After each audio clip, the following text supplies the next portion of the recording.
Ladies and gentlemen, welcome back to Searching for Political Identity. I believe this is episode 134, and I do think that this is going to be, at least for me as the host personally, probably one of the best. And I say that not to put pressure on my guest, but because this guest is so good. He's just such a good communicator. He's such a good writer, such a great thinker. Admittedly, I'm not all the way deep into his thoughts. That's why I'm talking to him. I'm a baby maybe libertarian. That's what I've been calling myself. But this gentleman is running for president, and he's very well known in the libertarian community. I guess one of the things we're going to talk about is why doesn't the Libertarian Party have even more notoriety? That's the wrong word, but more pull. Why are they still struggling? Although they may be struggling and winning that fight. Anyway, my deal is, and I guess I'll talk to you, Doctor, as I'm doing this intro. Mm-hmm. You may, my name, this podcast is not catchy, but it is self-explanatory.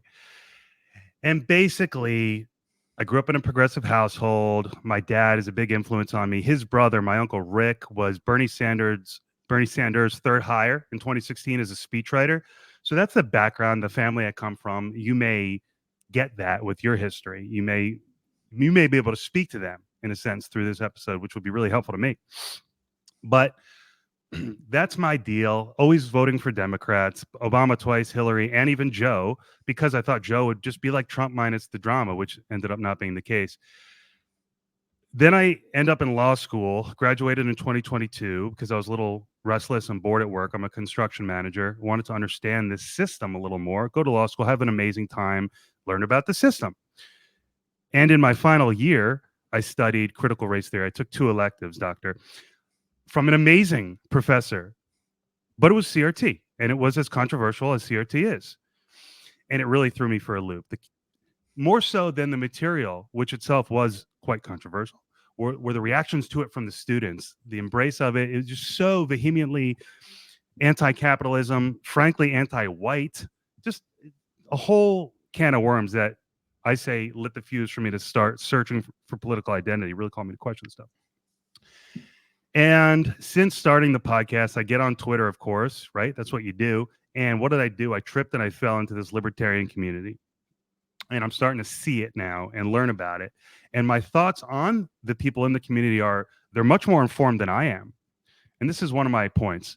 I have to admit that I'm a low information voter. As smart as I am, I have a JD. I am a low information voter. I just admit it. So I have to give tremendous respect to the people in the libertarian community. They are knowledgeable. They know the issues. They understand Assange. They understand the American empire.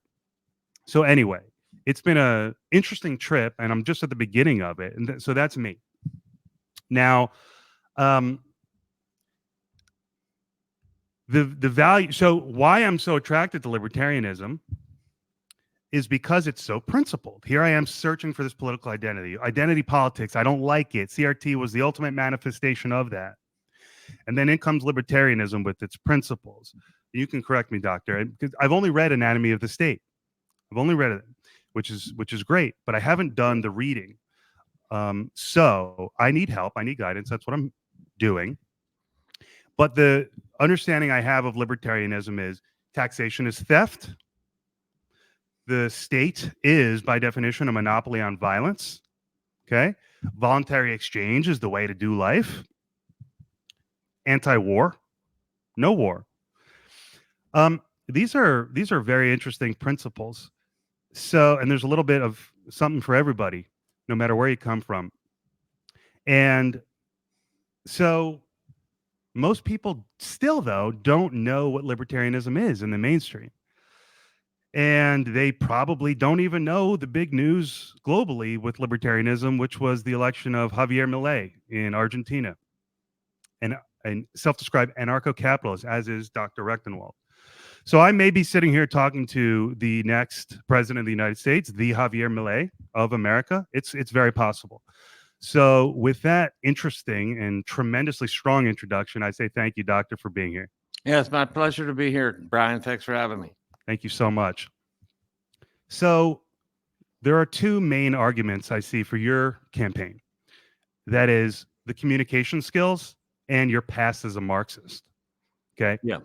Is that correct? Is that right? Does that Yeah, I sound right? mean, there's a narrative element that comes from my experience, and my argument is that gives me a particular advantage, actually, Mhm. by virtue of the fact that I understand where people are Yes. coming from and how they've been indoctrinated and so forth. So that's S- one.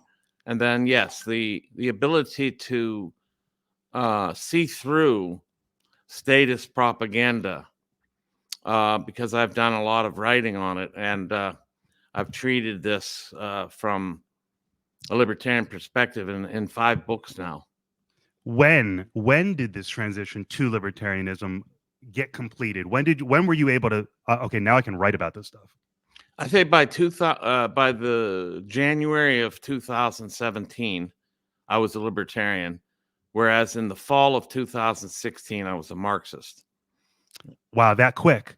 Yeah. So what? So the big question: what did it? Was it reading the big works? No, no, it was an encounter. It was Hmm. an experiential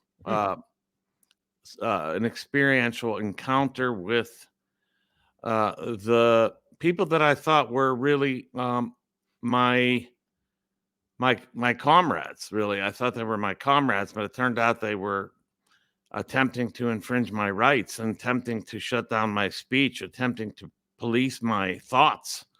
All of these things these people were trying to do, and I found them to be wannabe totalitarians. I could no longer have any association with them. Mm. So that's why you said in another interview you did that you went from Marxist to civil libertarian Mhm. to anarcho-capitalist.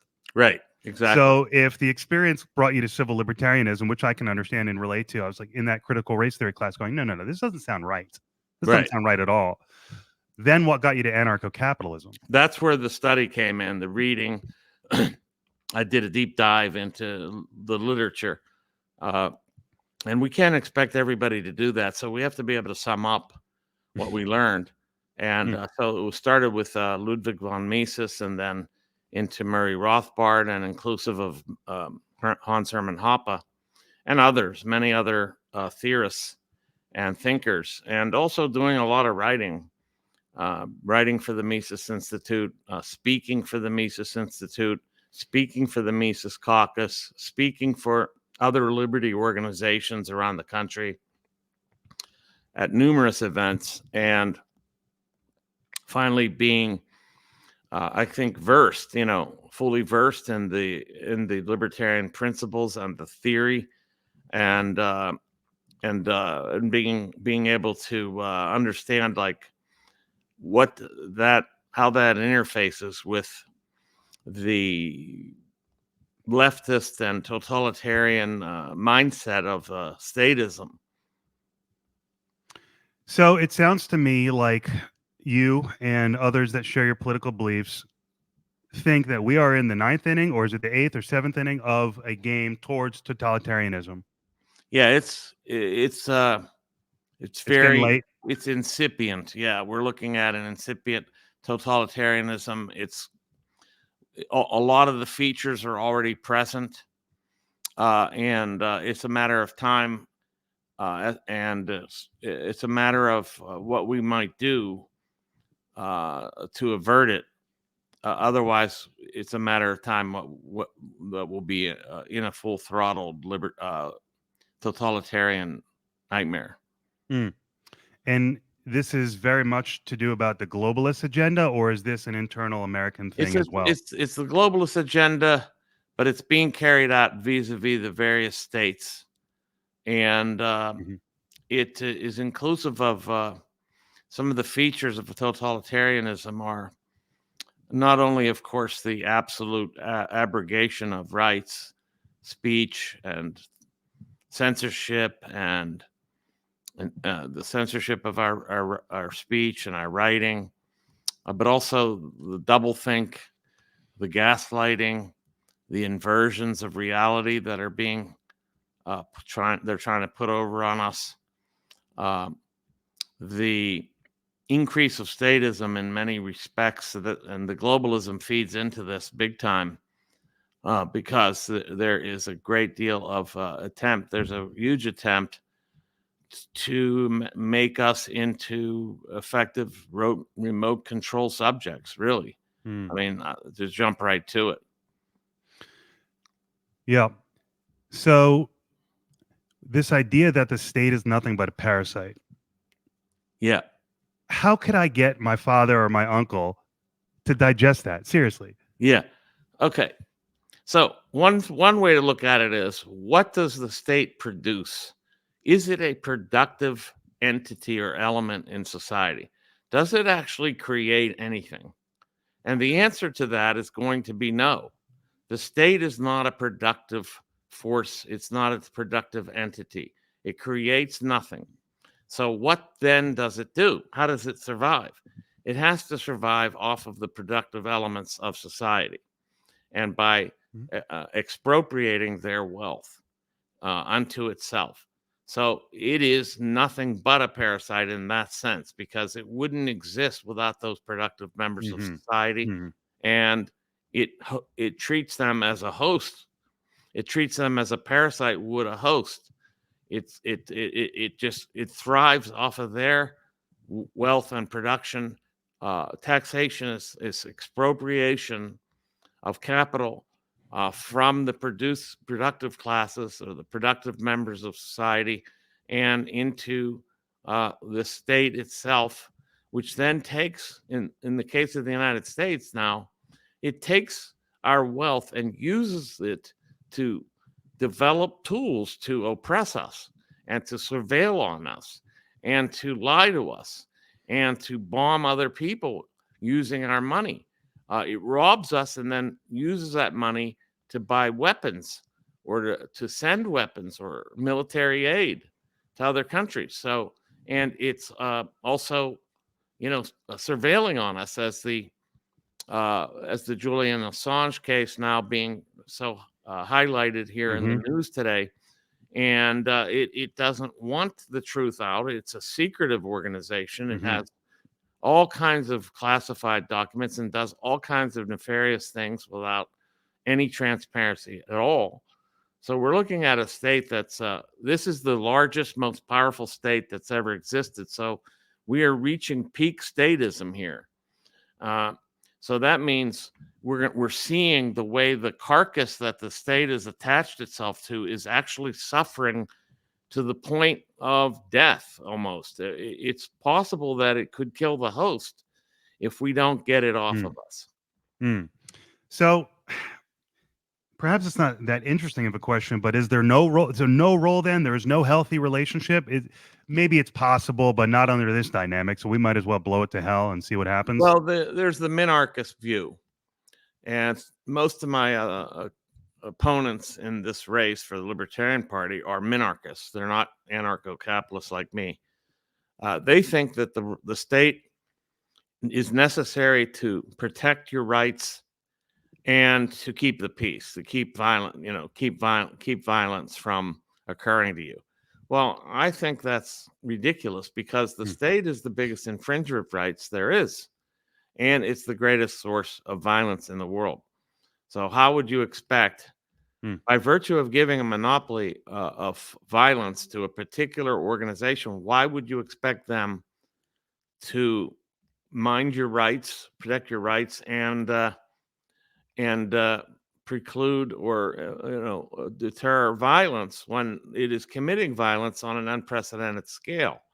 I don't see how the state should be trusted, why we should have a monopoly on force, why we should have anybody violating the non-aggression principle. And you mentioned libertarianism and what the foundations are. There's three things. That is self-ownership. That's number one. That is, you own yourself. And you should be able to do with yourself what you will, as long as, two, you don't violate the non-aggression principle. That is, aggress upon another person or their property. And then number three, of course, is property rights. And that is whatever you make using yourself and whatever you've found in nature, so-called, or in the world that isn't owned, or whatever you create becomes your property too. This is very simple. It's a very simple philosophy. And attractive and principled. And that's why I'm thinking about it. So many are, I would assume. So then there's no role for the state to enforce those rights, because the minarchists or even the leftists will say the roads, and there's an easy, okay, companies can build the fucking roads. Okay, we got Yeah, that. yeah. But what about enforcing the property rights, the court system, all private as well? Yes, this can be done with private security firms and private insurance and private uh, arbitration courts, private courts, and they could compete. And there would be rules between them, of course, and they would develop protocols, and they would develop cultural assumptions or cultural continuity. So there would not have to be the exact same culture in every particular community. Mhm. This is another thing is I'm all about in my campaign is decentralization, and that is let people live how they want to, and let them form communities of like-minded individuals who have certain values that are imposed on them by the state, by government, and that becomes self-government at that juncture. Mhm. Yeah, so I could see the concern from the left being about equality, inequality, and but I guess the retort would be, look at the system now. I mean, do you think Yeah. there's system inequality now Well, with there's two because I'm things. thinking about poor people not having the same access to as good systems. See, income inequality is a real red herring. I think that there is no guarantee for income equality, and there shouldn't be any guarantee for income equality or material equality. There's of course, the abstract equality of equality under law, and that would remain, and equality of rights that would certainly remain. But there is no such thing as income equality. So there will always be disparities, and all attempts to reduce these disparities are oppressive, and they're usually constitute theft on the part of the state to redistribute wealth, likewise ingratiating themselves to particular segments of society while robbing others. And this is really why the state has such power today, because unconsciously a lot of people believe that there is a capitalist class that exploits the workers at the point of production. That's the Marxist language. Sure. And that there has to be an entity that redistributes this wealth. Mhm. But this is a false Fixing notion. the dynamic, so Yes, to speak. to go in and arbitrate between these entities, labor and capital. And that's really not, it's not true, because the working class is not exploited at the point of production. As Mm. a rule, there is there is some types of labor that are exploitative if in fact there's less competition. When it becomes monopoly, then in fact you get exploitation. You get exploitation of the workers, and you also get price gouging and things like that, because you have no choice. And how does monopoly come about? It comes about vis-a-vis the state itself. It creates monopolies. Mhm. The state creates monopolies. So this is one of the major sources of income inequality, but mostly even income opportunity inequality. That's the key. So there should be no guarantees of equality in any system. Any system that says that it can guarantee equality is simply lying, and it's false. It's a false premise. Sure. And I think most people would say, hey, we're not talking about precise equality. We're talking about approximate equality. Not, make sure we don't have extraordinary inequality, but your point may still remain. It But does. on this subject, the leftists, though, might find appealing about the libertarian anarcho-capitalist platform is this idea, the one that Kennedy is talking about. And so that you want to decouple corporate and state actors. Can you talk to me a little bit about that? Yeah, you do want to decouple corporate and state actors. You want to, disestablish corporatism, or otherwise known as economic fascism. And Kennedy's right that you don't want economic fascism. but he's got the wrong approach to the problem. He's approaching it from the wrong side of the equation. You have state plus corporations equal fascism or corporatism. Well, the only way to get rid of that is not by virtue of saying, we're going to regulate it right. We're going to get the right people in there. We're going to make sure there's no revolving door between corporations and these regulatory agencies. The only way to do it is by getting rid of the regulators. You'll always have regulatory capture if you have a state to capture. Interesting. Yeah. Yeah, that's interesting. So corporatism, it's a tool in the hands of the ruling class, the state. That's what it is. and they want to extract resources from the population and fund wars. Is that the idea? Fund wars, fund their own growth, fund their own livelihoods. Basically, they want what everybody wants, which is increased wealth and power. I mean, most everybody wants to increase their wealth or have an increase in their ability to earn and or get. They just don't want to earn it. They want to do it by virtue of robbery and murder. So that's what the state has. It has a monopoly on murder. It has a monopoly on exercising violence, and that can't be good.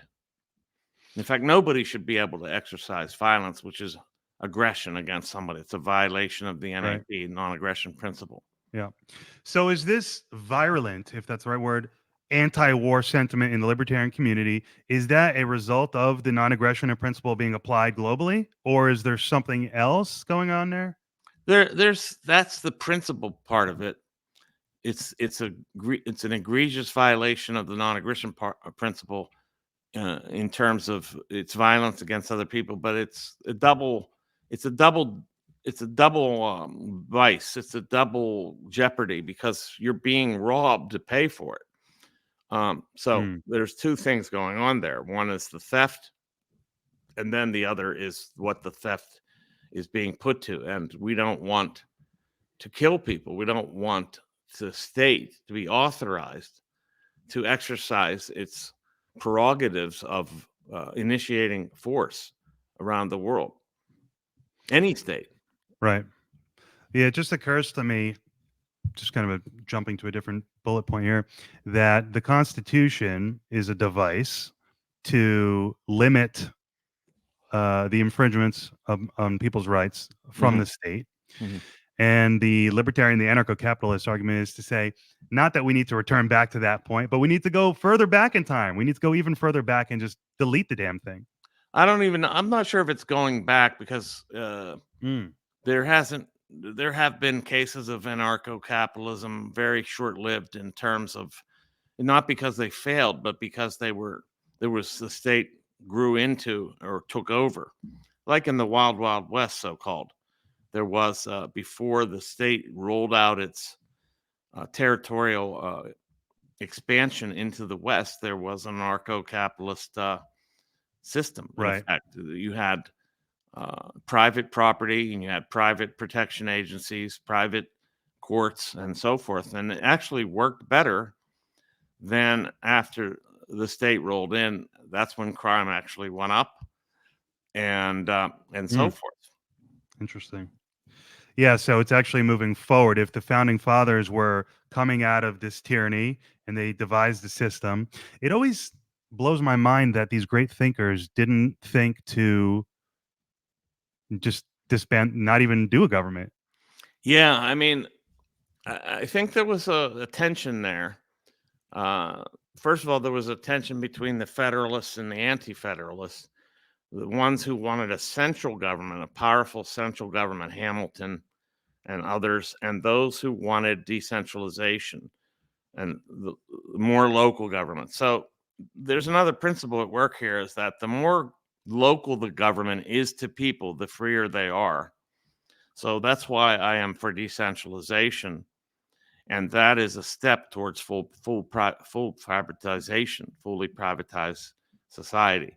It's just a step away from fully privatizing it. Think about this. If you had like a community that was basically autonomous in the sense that it had no central government imposing its will on the people, its desiderata on the community, they would eventually see that the governance that they were aiming at was being done privately, in effect, and they would dissolve the necessity for a singular governmental entity because they would see that property was being protected through, first of all, through a covenant between the members there, and that there was no coercion going on, and effectively they would get to the point where they don't need the state at all. Let's talk about the border for a second. And before we do that, let me mention Dave Smith, who I didn't know before November 4th of this year or last year. And why do I say that date? That's because that's when I saw him live doing a comedy show here in San Diego. Oh, nice. I just started dating. It was actually my very first date off of a dating app with my now girlfriend. And she said, I like comedy. Google, boom, Dave Smith. Oh, he's a libertarian. Like, this sounds cool. Next thing you know, we're at the show. We love it. Super Yeah, funny, he's super great. great. And it was another catalyst for me to dig deeper. And so I've kind of been following the big names now. Him, I know he's endorsed you. Yes. And so I know like I said, I'm now in this online community for better or worse. And I think for better. And there's a very interesting debate going on between Dave, who it seems like is one of the preeminent thought leaders in the party, and several other people about the border. And it seems like the dispute is, should we have an open border? No, because that's the state imposing rules, versus, well, yeah, if we're going to have a state and there is such a thing as public property for the moment, then we might as well have some reasonable regulations on it. Is that Yeah, a correct the understanding? conflict is this, that before we have a fully private property society, there's going to be something called so-called public property. And that public property is actually controlled by the state, whether that be the federal government in the case of the borders around the United States, or in the case that, say, something would happen such that one of the states or two or three seceded around their particular perimeters. It's a difficult and it's a real conundrum, and I want to preface this by saying there are only second best solutions here.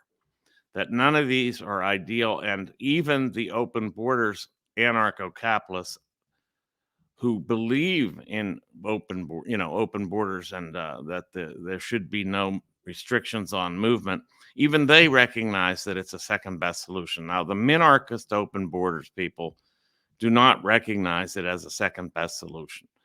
They believe that you need to have an equation between the free movement of goods and the free movement of people, that you can't, to be consistent, you must have both the free movement of goods and people across borders, because borders are arbitrary. They're imaginary lines drawn by the state. But here's the thing.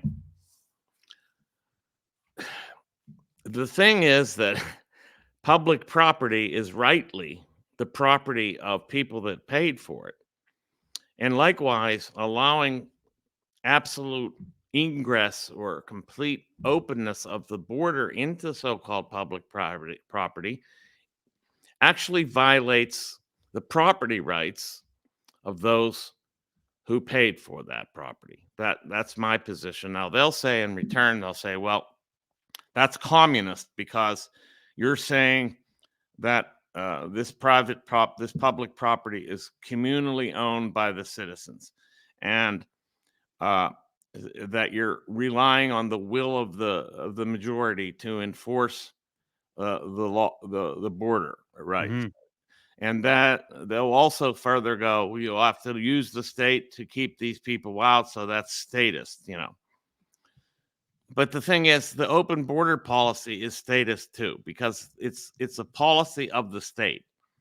And it's a policy that says, we don't care that you've paid for this. We don't care that we've robbed you for this. We're going to let the people come in as they will, and your rights about that property don't matter. You don't have any rights over that property. That's what it says. And I think that is a violation of their property rights. And they'll say, well, you're relying on a communal idea, Collective ownership, but it's collective not ownership. communal. Yeah, they're saying it's a collective, communal or communist viewpoint. I don't agree, because there have been, and there certainly are, joint stock companies where people own property commonly. A large group of people have owned property, and a corporation is one of those things too. So what I would say there is, look, it's a second best solution, but it's better than who. The question is, who do you want to restrict, or who do you want to impinge on, and who do you want to effectively limit? And my argument is that the people that paid for this property are getting doubly screwed when you just allow anybody to come in without any checks. Right. So what I argue is something I think should satisfy both the open borders people and the restricted or closed borders people is invitation only immigration, where the person who invites the immigrant invites them and vouches for them financially, so that if in fact there's damage to public property, then that person would have to pay. They probably have insurance to cover that. So they can invite as many people as they want, as long as they're willing to carry that liability insurance, so that that person's actions don't infringe upon the ownership of that property of others. And also they would have insurance on the private property of other people too, of course. Yeah, maybe it's just because no, I'm kidding when I say this. It's not just because I think you and Dave Smith are really cool and I want to be friends with you, which I do, but it does seem reasonable. I mean, it doesn't strike me as communistic to say, "Hey, you all own this because Yeah. you paid for it, Yeah. and so we're going to manage it." Yeah, they think they'll go on about how it's a communist or socialist No, I idea. don't see that statist. I mean, okay, sure, but Yeah, I mean, so is their policy status, because they want to keep the government owning that property. And then they want the government to determine what's done with it, not the people who paid for it. yeah, Well, how is that not statist? Yeah.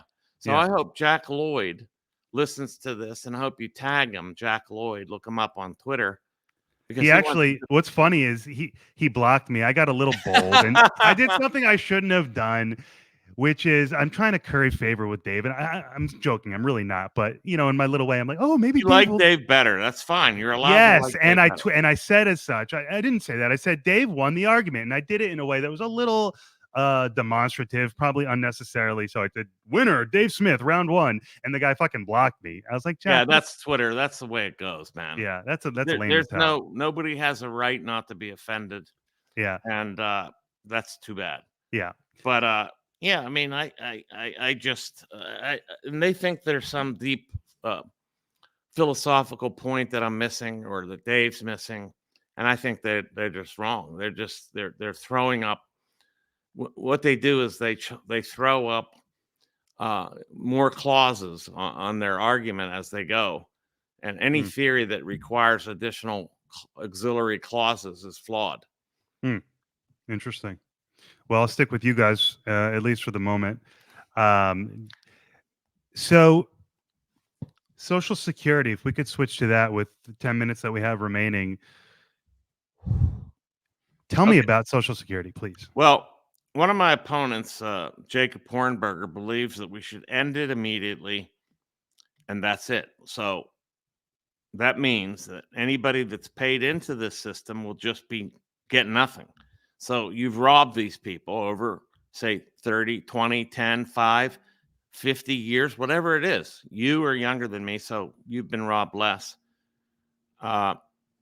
You've robbed these people over 50 years in some cases, maybe longer.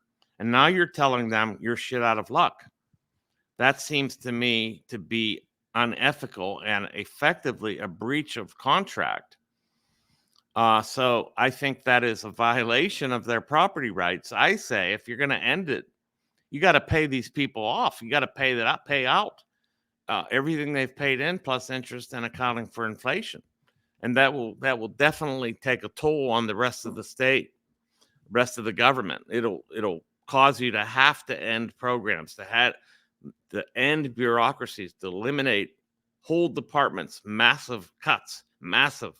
You would have to take a wrecking ball. That's my image, not a chainsaw, a wrecking ball to the state in order to accomplish this, because they'll say, well, what you're doing then is you're diverting tax dollars to these people. Well, I'm diverting it away from these state organs and giving it to the people, and then those organs will disappear, so the taxes will go down anyway tremendously, and because the state will have no justification for taking as much tax money as they do.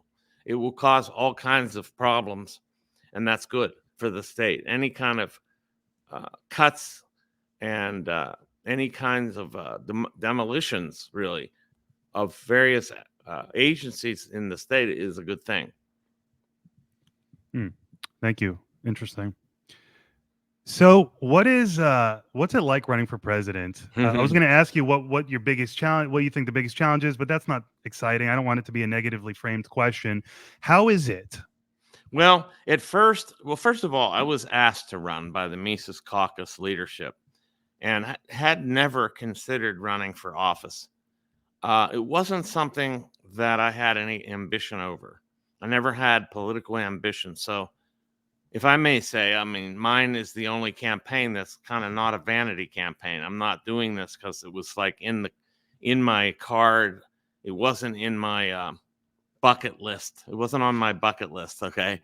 But since I've been in it, it's been, I dream this stuff. I'm dreaming arguments. I'm dreaming debates. I'm going over my thoughts. I'm literally dreaming it. And you have to be prepared at any moment. You have to be prepared at all times. You got to be deeply immersed.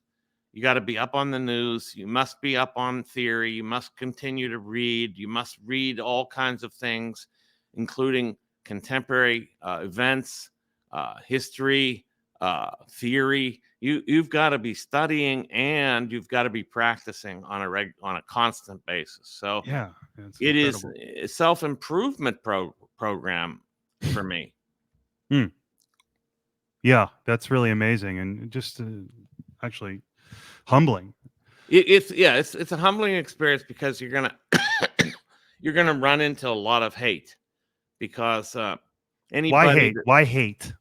Well, people that find themselves, in my case, find myself thrust into this arena are going to get all kinds of criticism and a good deal of hate. Because is that jealousy? I'm not going to venture to say what motivates it, but I can show you that the expression is definitely hatred and other things like that.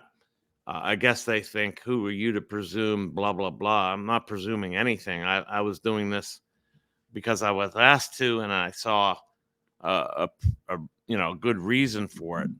And that was that the party needs to have a certain direction, needs to be represented by the maximum ideals of liberty.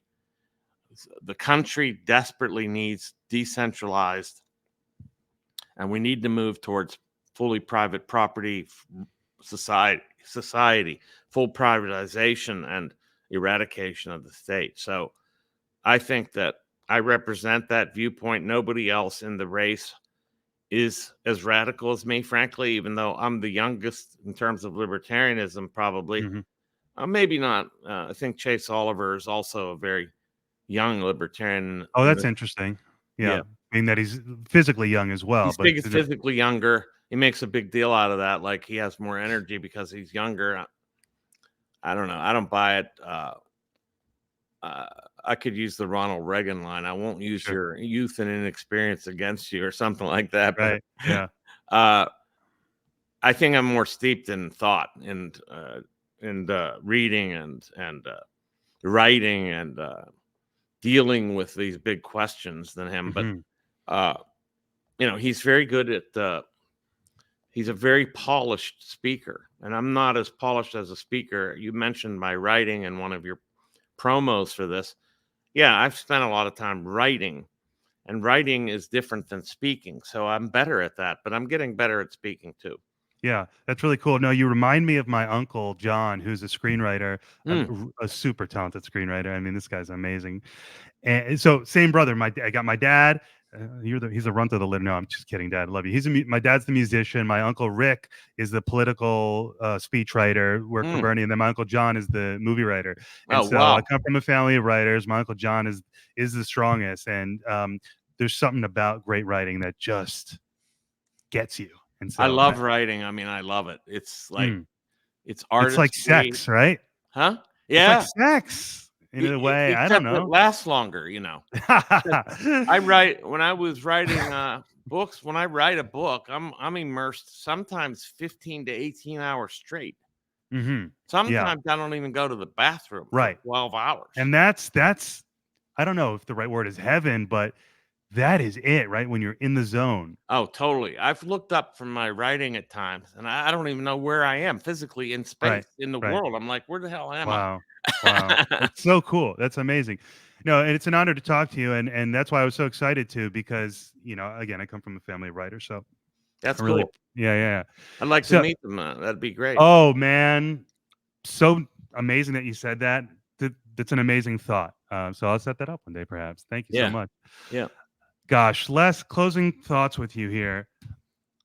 Man, we talked about a bunch of things. Maybe just a minute or so, if you don't mind, on foreign policy, current events. Obviously, we shouldn't be funding any of these wars. I know that's your answer. No aid to Ukraine, Israel. I come from not that side of my family, but my mom's side, Yeah. conservative Jews, Mhm. Zionists.